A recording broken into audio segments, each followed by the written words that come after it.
Oh, seekers, let's go down, come on down. Oh, seekers, let's go down to the river to pray. As we come down to the river today, searching here to find the many ways on how to see the truth with love. Good Lord, show us the way.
Good morning, and welcome to the Church of the River here in beautiful downtown Memphis, Tennessee. My name is Reverend Sam Teitel, and I have the delight of serving this congregation as your minister. Just a couple of very quick announcements before we get started this morning. If you are a visitor or a newcomer, we are so glad that you are joining us digitally this morning. We are so excited to get to meet you in the physical world once that becomes possible and safe again.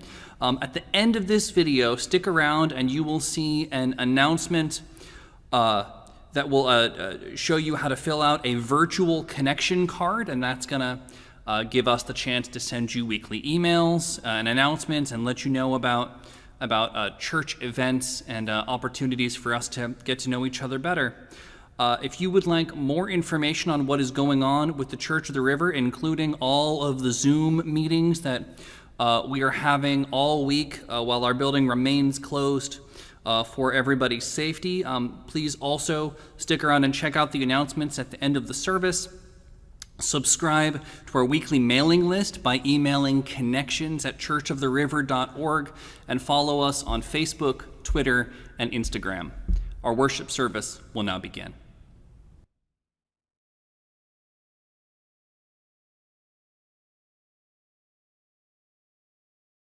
This week we are continuing to engage with this practice of asking a member of our congregation who is a medical professional to take a minute and talk to us about what is currently going on in this pandemic and how all of us can be working to protect our families and ourselves and everything that we need to know. This week I am very happy to introduce Dr. Lisa Jennings, who is going to be sharing some information with us.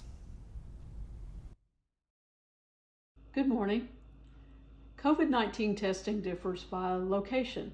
If you have symptoms of COVID-19 and want or need to get tested, call your medical provider first. You can also visit our state or local health department's website to look for the latest information on testing.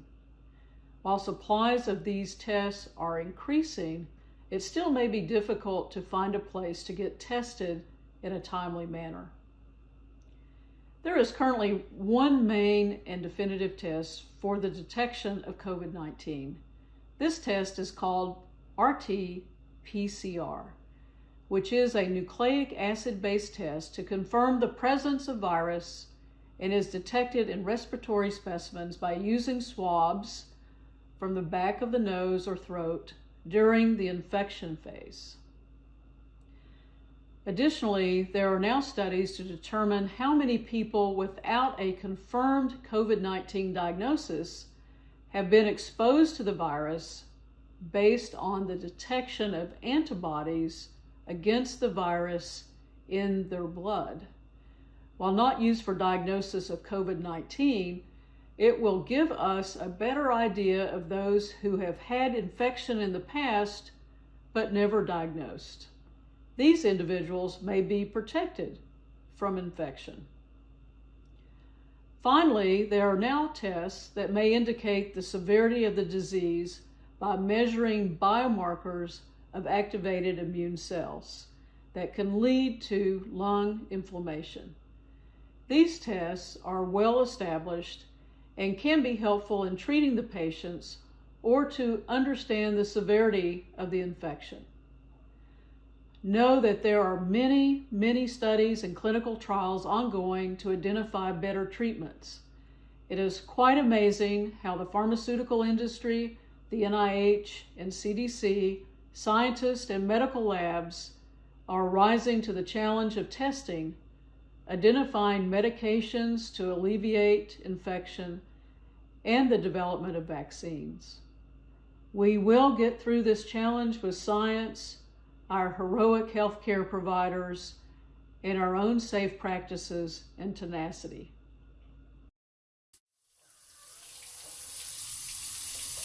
Come, come, whoever you are, wonder, worshiper, lover of leaving, ours is no care of that of despair. Come yet again, come.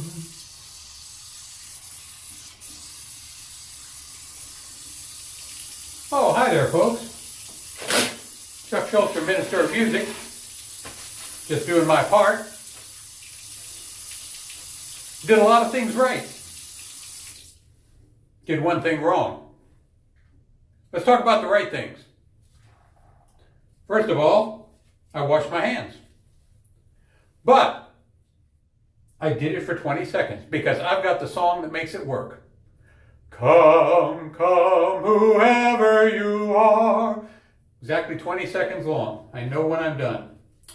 I got the front, I got the back, work a little on the cuticles, work a little bit under the fingernails.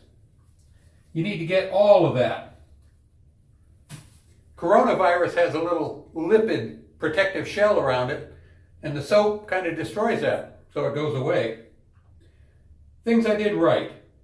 Wash the hands right, even use the towel to shut off the water. That keeps reinfection from happening.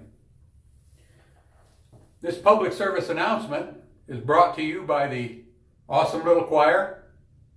Because we love you, we miss you. Oh, you probably want to know the thing I did wrong. I didn't lock the door to the bathroom, so this guy walks in with a camera and shoots me. Be safe, folks. Let's all breathe.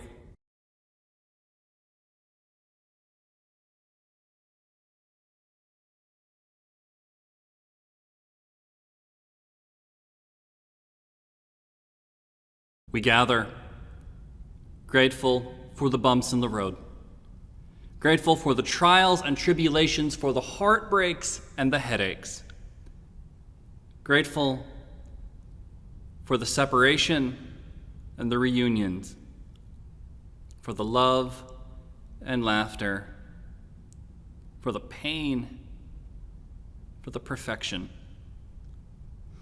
for the moments when we have been lost, for the moments when we have been found, for the moments when we have realized that it was okay to be lost, for the moments when we realized that we were closer to home than we thought the whole time, for the moments when we didn't know where home was, for the moments when home was everywhere, for the moments when home was less about where we were and more about who we were with, for the moments when we have fallen down, the moments when we have been picked up, the moments when we have picked up others. We gather grateful for all of the moments in our lives that have led us to this place on this day, that we may come together in worship. We light this chalice for the challenge of freedom, the goal of equality, and the warmth of community. May all who gather here offer and find the blessings of acceptance, loving kindness, and a grateful heart. Amen.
So this is normally the time of the service when I would invite all of the young people to join me in the front. But given, we're doing things a little differently this morning, so I am going to do this part of the service standing up here in the pulpit. But to all the young people, good morning, everyone. I'm sad that I don't get to spend this time with you this morning, but I'm really excited to get to see you all again just as soon as we can make that happen. I'm going to read you all a story this morning. This is one of my favorite books that I have ever read, and I don't just mean kid books. I mean, this is one of my favorite books. And, I hope that the young people really listen to this book, but I also hope that the grown-ups who are watching now, I hope the grown-ups also pay attention to this book, because I think all of us can learn a lot from it. I know I learned a lot from it. This book is called The Rabbit Listened by Corey Dorfeld.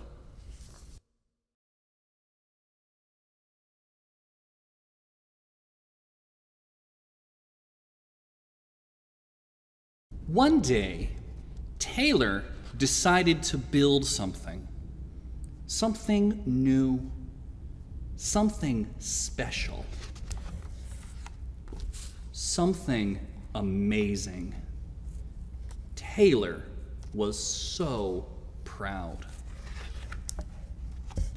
But then, out of nowhere,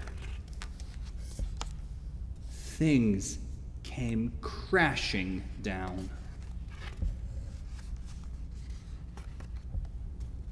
The chicken was the first to notice. Cluck, cluck! What a shame! I'm so sorry this happened. Let's talk about it. Cluck, cluck! But Taylor didn't feel like talking, so the chicken left. Next came the bear.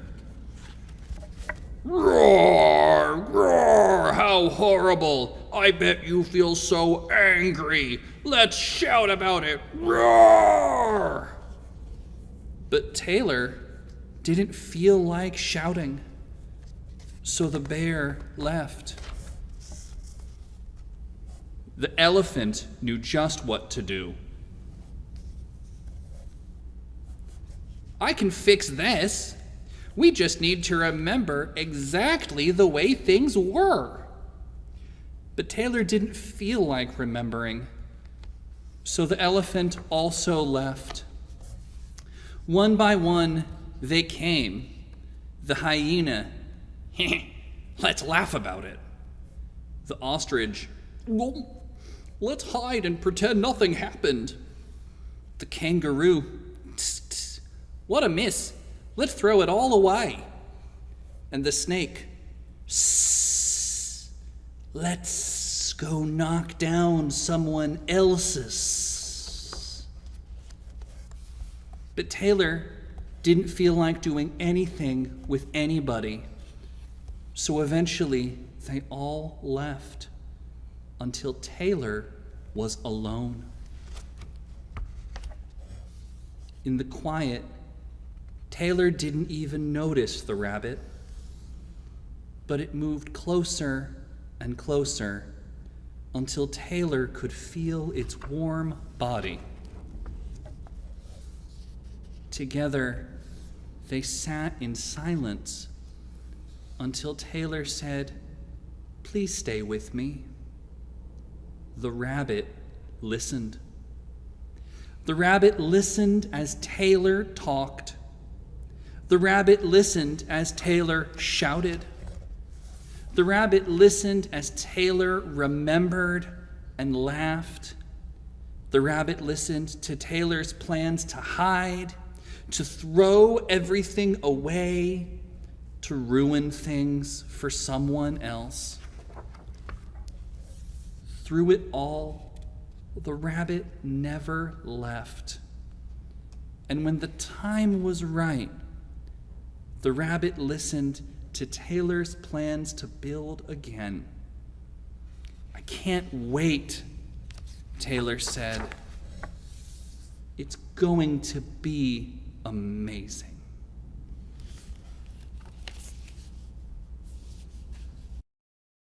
So, what I really love about this book is that all of us can be just like the rabbit in the book. All of us, can be there. This is a time when a lot of people are really having a hard time, and so all of us can be that friend who can be there and just listen to how people are feeling and know that really what those people might need most is just for us to be there with them and hear them. And this is something that we can do for the people who are around us while we're staying inside for this quarantine, or it can be people who we might be connecting with, on our computers or our phones. This is just a thing that we can all do for each other, and I think it is so beautiful and important. And with that, I will invite all of the grown-ups to lift up their blessing hands with me. If you have young people around you, you can point your blessing hands at them. If you don't, you can point them at your screen and just think of the young people in your life who you know and love, especially the young people in this congregation, and repeat after me as we say, "You are beloved, you are important, you are powerful." Amen.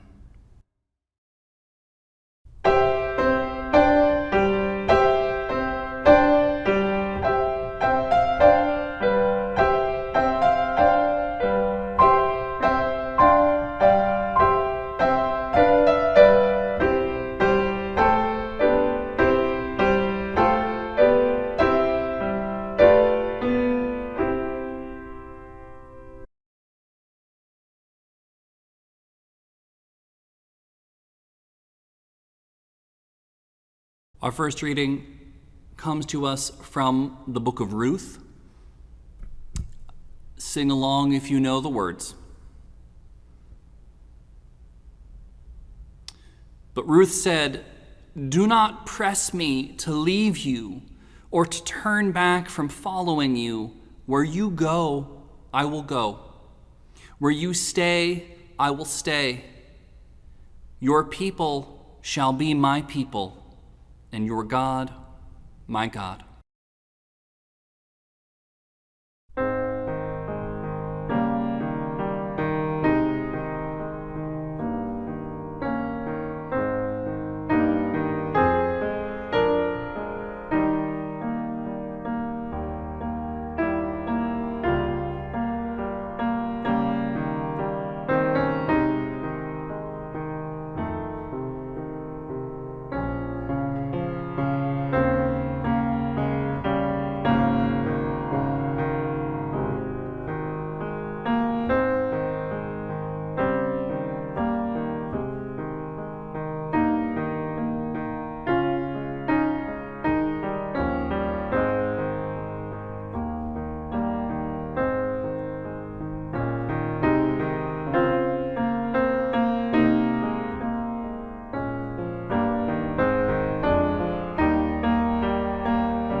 Our second reading comes to us from Nancy Wood. Hold on to what is good, even if it is a handful of earth. Hold on to what you believe, even if it is a tree which stands by itself. Hold on to what you must do, even if it is a long way from here. Hold on to my hand, even when I have gone away from you.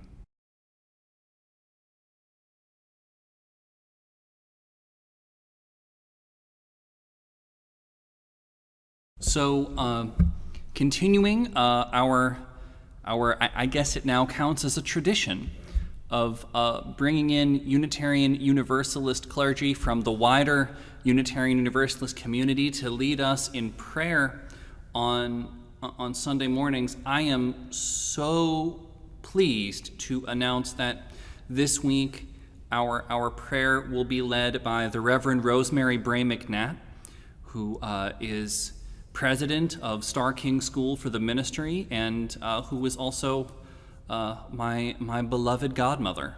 And I'm very excited to have her here leading us in prayer this morning. Good morning, Church of the River. It's nice to be with you this morning. I'm the Reverend Rosemary Bray McNatt.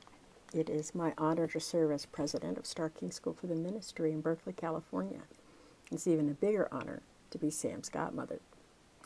I'm hoping that this is a week that has brought you some measure of peace. And in that spirit, I want to ask you to join with me in the spirit of meditation and prayer. Gracious Spirit of all life, God of many names and one abundant love, we end this week and begin a new one with some of the same fears and anxieties that we have been carrying for a while. Some of us are worried about our health, and some of us are worried about the health of others. Some of us are concerned about our work or our lack of work. And some of us are simply anxious to go back to the way things were. Strengthen us, Spirit, with a new energy to think not only of ourselves, but what we might do for others now. Help us to endure the hand washing and the social distancing. Help us to adjust ourselves to Zoom. Help us also to work in a food bank or to sew masks or to donate money where we can, because we know that even a small thing can have big ripples in this world. Remind us once again of the beauty of this world, even amidst its pain and its sorrow. Remind us that there is much to be grateful for. Help us to find inspiration, Spirit, in the work and the witness of others who think not of themselves, but of others, and who are victorious in their living. We ask this, and peace, and joy, even amidst the sorrow, and all these things in the name of all that is holy. Amen. Have a blessed week, everybody.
This is a tough time in so many ways for so many of us. And part of how we get through that tough time is by supporting each other, and not just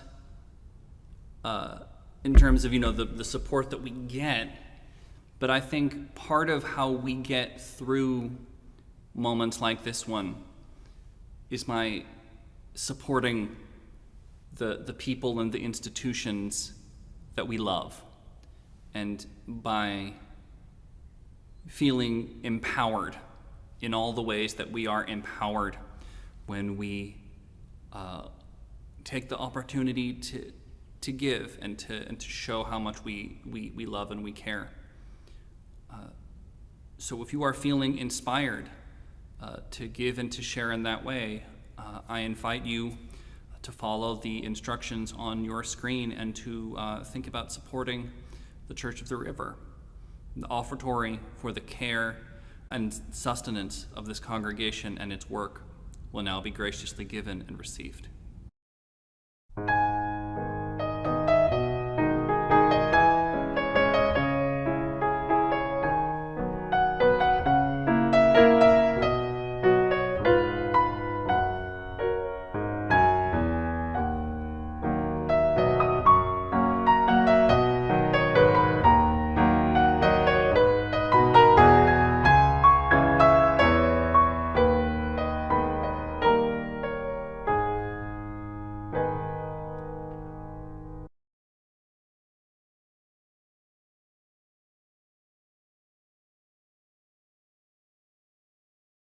One of the interesting and unexpected consequences of living through this pandemic is the degree to which it has not only separated us from most people, but also the degree to which it has also brought us much closer, sometimes uncomfortably close, to a select few. Right, like it's one thing to cohabitate with your family, biological or chosen. It is perhaps another thing entirely to spend almost all day, almost every day, shut up in the house with your family, with the ability only to leave for, things like walking the dogs or very, very stressful trips to the grocery store. My wife, Sandra, and I began this process by telling each other that there is nobody in the whole world who we would rather be quarantined with. And as the weeks have worn on, we have both added that, all things considered, there may be nobody else in the world who we would even be willing to be quarantined with. As Sandra and I have been getting ready to expand our family, this has been an interesting experience in learning how much time we can stand to spend together, which thankfully so far seems to be quite a bit. So I've been walking around the house, thinking about all this and humming to myself the classic Christian hymn, "Abide with Me." I think it's funny, right? Because the hymn takes on a whole new meaning when we're talking about literally abiding together. It's my first dad joke, really. But I think the hymn's connection to the times that we're living in is deeper than just a perhaps overly literal interpretation of the lyrics. Abide with Me it's one of the hymns that I think of as a chips down hymn. Like, this is a hymn that we sing when the chips are down, when things are very intense and might be very bad. This is a hymn that we sing. It's a hymn that we sing when we need something that will lift us up, right? Also on this list is Precious Lord, There Is a Balm in Gilead, and of course, Amazing Grace. These are pieces of music that I believe are still comforting, even if they don't comfort us in the same way that they once did. right? A lot of us Unitarian Universalists may not follow the theology of these songs exactly the way that we might once have. But if we grew up knowing these songs or songs like them, then when we hear them, it brings us back to this feeling of contentment and stability that we got when we heard them for the first time all those many years ago. I grew up Unitarian Universalist, so my chips down hymn isn't usually "Abide with Me," it's in the hymnal, but we rarely sing it in our churches. For me, when I'm feeling really upset or stressed out and I need a hymn for comfort, I sing to myself, "Spirit of life, come unto me. Sing in my heart all the stirrings of compassion." But still, even for somebody like me who didn't grow up with it and doesn't relate to all of the theology, it's hard to beat "Abide with me. Thus falls the eventide. The darkness deepens. Lord, with me abide. When other helpers fail and comforts flee, help of the helpless, abide with me." The notion of a God who will accompany us, who will abide with us, even when everything seems almost lost, it is a powerful message. And it's a message that I believe can be profoundly Unitarian Universalist if we allow it to be, because at first glance, this hymn might be kind of a tough sell for us UUs, right? Because not all of us believe in God at all, let alone an anthropomorphic God who can and does make decisions to do things like abide with individual people. A lot of us believe in that, not all of us. But I think about our spiritual ancestors, the transcendentalists, and their affirmation of the spark of the divine that exists in every person. And so even if we don't believe in asking God to abide with us, surely that is something we can ask of each other. We can be in community with each other. We can be the force in each other's lives that shows up and stays. When other helpers fail and comforts flee, we can abide together. The lyrics of the hymn "Abide with Me" were composed in 1847 in Scotland by an Anglican priest named Henry Francis Lyte. Lyte wrote the hymn after sitting with a dying friend who, at the very end of his life, kept whispering the words, "Abide with me." And it's interesting, right, that Lyte immediately assumed that the man was talking to God, when I think there's also at least a level on which he may also have been talking to his friend, who was there sitting with him, who was literally abiding with him. And perhaps he was speaking to the connection to God that he felt was present in his connection to his friend. And I believe that in this crisis, in this time that is so painful and so scary, that spirit of connection is the spirit which we must encounter and abide with in each other. And that would be pretty straightforward, right? Except this is also a time when we have been expressly forbidden from physically encountering and abiding with each other. So how do we do this? How do we maintain this deeply spiritual relationship that we hold so dearly with each other when we are physically separated?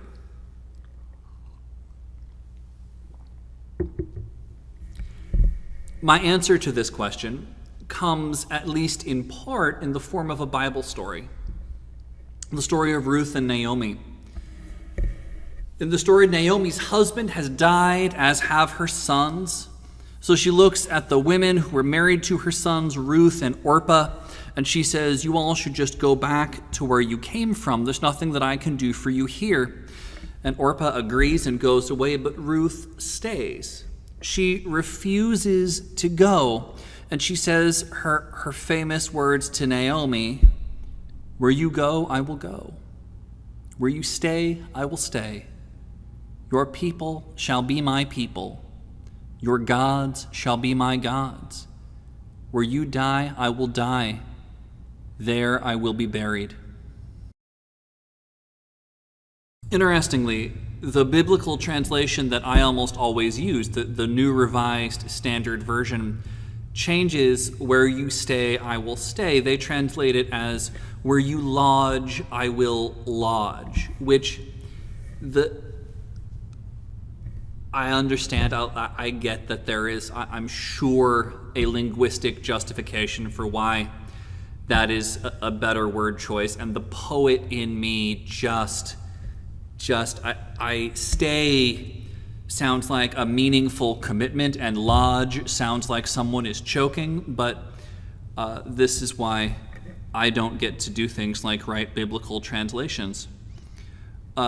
This story is often read at weddings, and it's a beautiful and romantic thing to say to somebody, "Where you go, I will go. Where you stay, I will stay."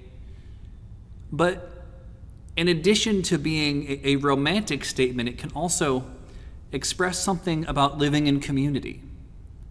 Because these promises that Ruth and Naomi make to each other, they don't have to only be taken literally, right? This is not explicitly just a commitment to travel or to lodge together. This is a commitment to move and stay together, physically, emotionally, and spiritually, throughout the course of a lifetime. "Your people shall be my people," she says.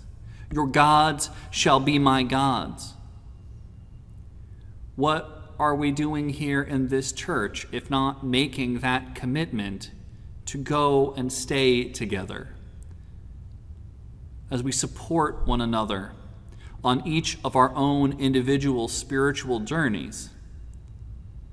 What are we doing if not committing to this same idea? And part of what it means to be here together in Unitarian Universalist community is that our people are each other's peoples, that we all welcome each other's people, each other's backgrounds and connections. And your gods shall be my gods. I mean, there's a sense in which I see that as an affirmation, as in whatever gods the people in my community believe in, I recognize the legitimacy and the divinity of that person's relationship with their vision of God. And in that way, their gods are my gods too. This is a commitment that we have all made to each other. It's a commitment that we have made to each other as a way to live together throughout our lives. I think about how on this day, Earth Day, right, we honor our planet and our connection to it. But this year, it is brought home to me that not only is today about honoring our entire planet, not just the parts of it that we can see and touch, we are also connected to our entire community, not just the ones who we can see and touch. There's a quote that I love about this connection from a book called Jonathan Livingston Seagull by Richard Bach. I'm going to guess that maybe even the majority of the members of this church have at some point read this book. But if you are not familiar, Jonathan Livingston Seagull is a spiritual novella that came out in the 70s about a seagull named Jonathan who learns to break away from the materialism and short-sightedness in the seagull community.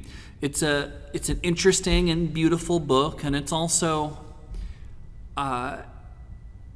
it's spiritual in a way that's pretty groovy and far out. usually absolutely not my kind of thing. But I was sitting there with my spiritual director, who is basically a minister who, someone who ministers to ministers. And he told me, no, I think you really need to read that book. And I said, what? You want me to read the book about the hippie seagulls? I am a bitter punk kid from Boston, sir. I might as well move to Marin County and start brewing my own kombucha. But my spiritual director, Tony, is also a bitter punk kid from Boston. And he said, yeah, kid, shut up and read the book. So I did, and, I can say we were both right.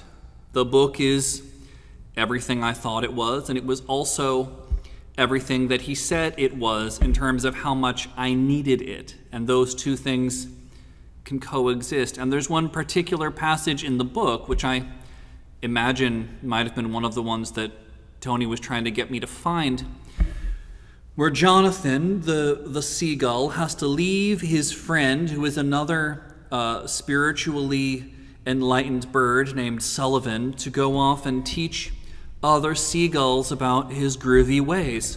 And Sullivan worries that they will never see each other again.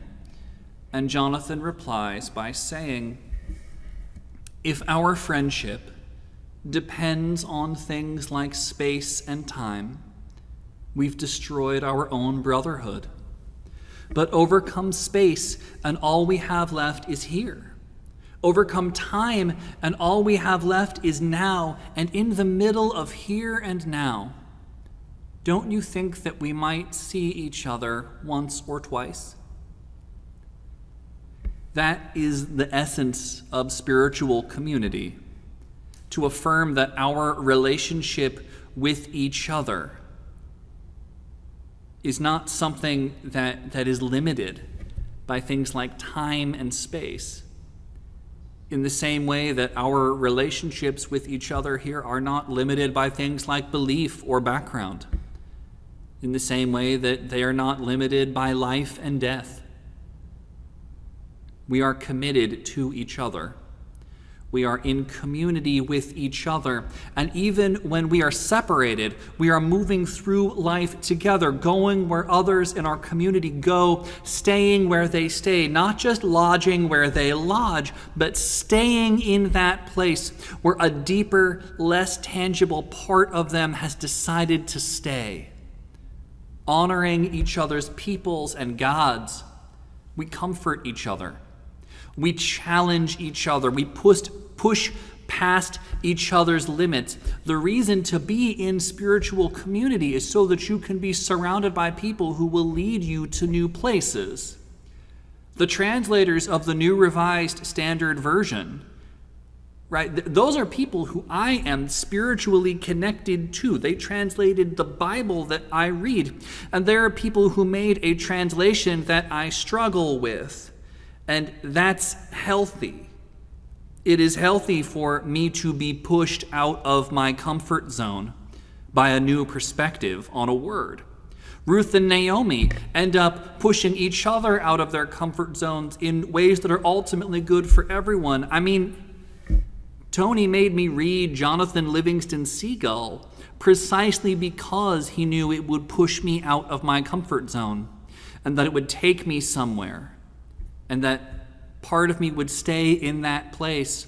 And someday I would need to invite somebody, or maybe several somebodies, to stay there with me. Tony was able to do that because he and I are in relationship with each other, because we abide together. My friends,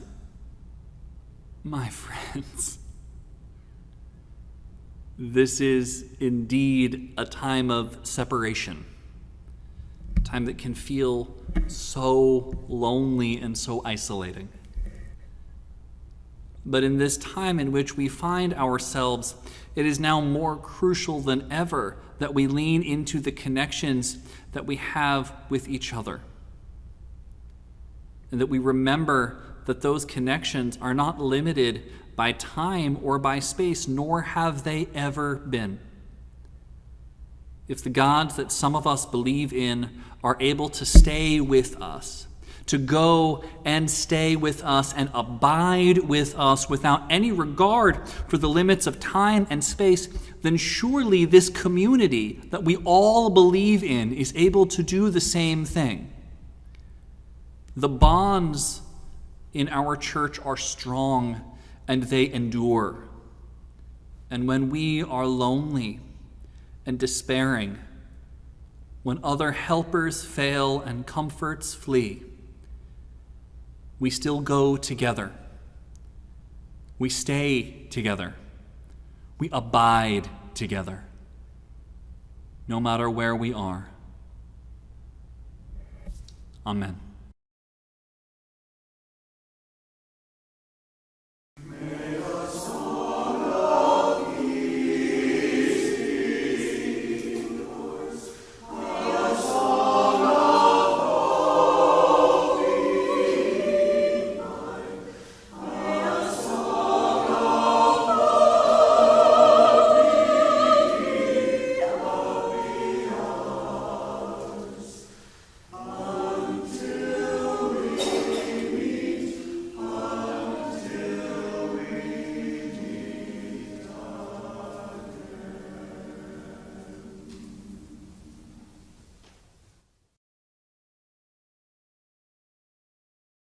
Go. Encounter the world at its ugliest until you find beauty. Go. Encounter the world at its cruelest until you find compassion. Go. Encounter yourself at your worst until you find that you are a beloved child of God. Go in peace, and amen.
Talk